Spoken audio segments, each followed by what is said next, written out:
So today, what we have here is the all-new 2024 Toyota Wigo 1.0e CVT. Ito ngayon ang second generation na Toyota Wigo. Yes, despite sa iba siguro na akala 4th generation na to, second generation pa lang talaga to. Kasi meron siyang tatlong facelift na pinagdaanan. Kaya sa paningin ng normal consumers like you and me, parang fresh pa rin siya every time na nagkakaroon ng facelift. Aside sa updated na body design, all new rin ang kanyang platform kasi ito ay nasa DNGA platform na din, which is the Daihatsu New Global Architecture na ginagamit ng Avanza, Veloz, Raze, and even ng Yaris Cross.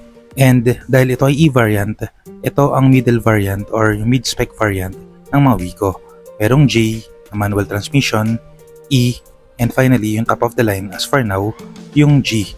Usually, ang value for money talaga ay nasa mid-spec variants. So ganun din kaya ang magiging case para dito sa Toyota Wigo E.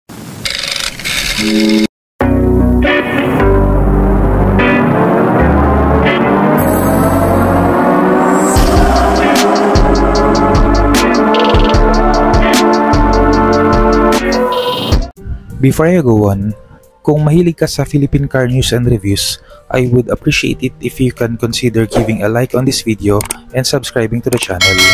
I post one video a week sharing my thoughts and opinions regarding Philippine cars. Maliit na bagay yan para sa inyo pero napakalaking tulong yan para lumago ang channel na to so that I may also know the interests of the Filipino consumer.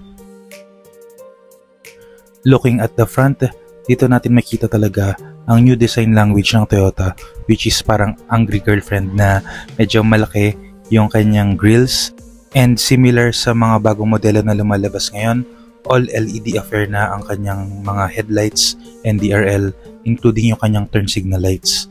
This is a really good touch kasi kahit budget offering ng Toyota, meron na rin siyang DRLs na dati parang pag nakita ka napakasosyal, pero yung DRLs or yung daytime running lights kasi malaking safety feature din yan para sa mga pedestrians sa kalsada para kahit umaga merong extra lights na pwedeng makita pa rin ang sasakyan. Plus dahil all LED na itong mga to, hindi na kailangan bumili ng aftermarket na LED para pogi pa rin. Opening up the engine bay, if you are wondering and kung gusto mong malaman kung meron bang bagong makina dito, well, siguro sort of good news and bad news at the same time kasi ito ay, well, ginagamit niya pa rin yung lumang makina niya, which is a tried and tested 1.0 liter na 3-cylinder engine. Good thing kasi yung makina na gamit niya ngayon is tumatakbo na ng napakatagal sa atin at tingin ko naman tried and tested na yun. Wala naman ako naririnig na mga reklamo tungkol sa mga makina ng Wigo aside syempre sa kanyang power or lack thereof. Pero tingin ko naman, it's not the car, it's the driver. For city driving, the 65 horsepower and the 89 Nm of torque, enough na yun para madala ka from point A to point B. Ibang usapan na nga lang to syempre pag overtaking sa highway na. Another notable thing na kailangang sabihin dito sa makina, meron na siyang CVT transmission ngayon unlike nung dati, automatic transmission na traditional. Some will say na hindi nila gusto yun pero mas matipid naman talaga ang mga CVT. As for the side profile, unang-unang syempreng mapapansin mo rito is yung kanyang haba or well, ikli. It has around 3,760mm so less than 4 meters yun kaya kung nakatira ka sa mga lugar na may litang kalsada at maikse ang mga parking area, well, never mong poproblemahin yan kasi hindi naman ganoon talaga kalaki ang mga Wigo. The wheels are okay, hindi sila ganong kaporma or kaangas kagaya ng mga gusto ng iba. Pero I think these wheels, these monotone wheels, really work for me kasi simple lang tong sakyan na to. So, best na simple lang rin yung kanyang 14-inch wheels. Ang bagong design din dito na nakikita ko sa gilid is yung kanyang door handles, which I really like. Not that modern to tingnan, pero sobrang outdated kasi talaga yung lumang door handles ng previous generation ng Wigo. Looking at the rear, well, I think this is a love it or hate it, depende sa tao. And personally, I really don't like it. Parang kinulang yung design dito and parang hindi siya kasi ganoon ka bagay dun sa nakita ko sa harap. Para kasing masyado siyang plain and hindi bumabagay dun sa angas na nakita natin sa harap and even sa gilid na medyo plain din, pero dito sobrang plain niya kasi talaga. And to add, unlike sa harap na all LED affairs, dito mga naka-bulb type pa yung kanyang mga taillights. I'm not sure kung ano yung pwedeng nagawa nila rito, pero siguro kung ginawa nilang shark's fin yung kanyang antena and meron tong spoiler, baka kahit papano na complete yung kanyang overall design language. A couple of good things dito sa likod though na hindi natin makita sa previous generation.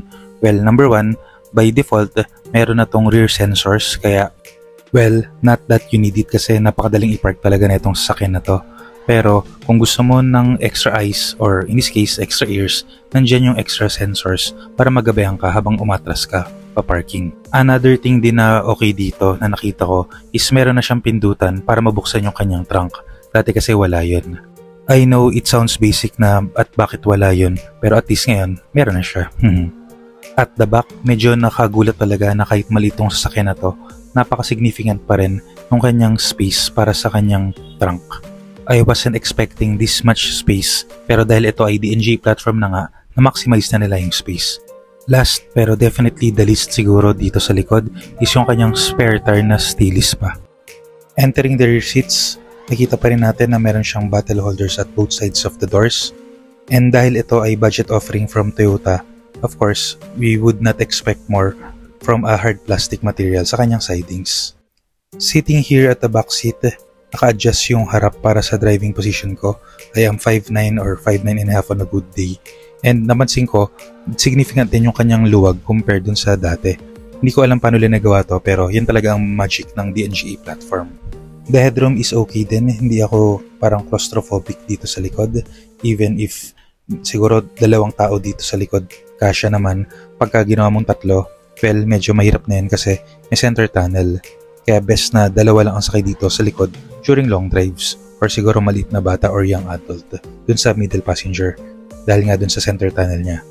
No air vents, no center armrest, no cup holders, pero at the very least, maluwag ang space for the passengers kahit mukha siyang maliit sa labas.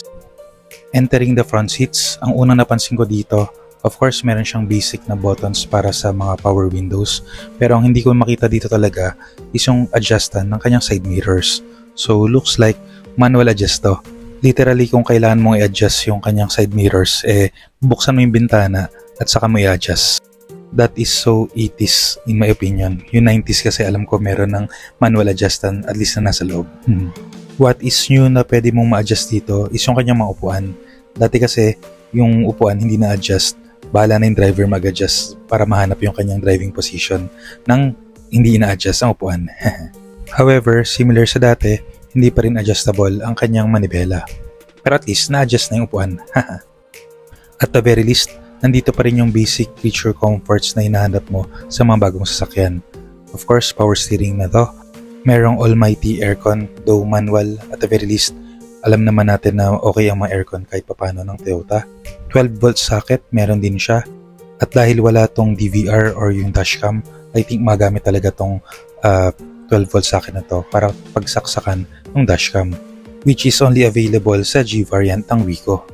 Then, as for the infotainment, meron siyang 8-inch infotainment screen na similar na makita sa Toyota Race. Medyo Jurassic nga lang talaga yung infotainment display na design, pero at the very least, meron itong Apple CarPlay and Android Auto na though wired, at least nandyan pa rin yun. Malaking bagay talaga ang connectivity these days. And dahil CVT ng kanyang transmission, checking the handbrake, syempre manual pa rin yun, pero yung kanyang shift or yung kanyang cambio, nakita ko meron ditong B tsaka S. S parang sport mode siguro yun, then yung B for brake mode, yun yung pwede mong gamitin during uphill or downhill pang engine brake. Right now, this is priced at 640,000 Philippine peso, pero para sa Yellow SE na kagaya nitong model na nakita natin ngayon, additional 36,000 pesos yun. Tumaas na talaga ang mga presyo ng sakyan ngayon dahil sa inflation, pero I think if you are looking at a automatic transmission car na gagamitin mo pang daily drive sa city, hindi ka na magkakamali sa pagpili dito sa Toyota Wigo E.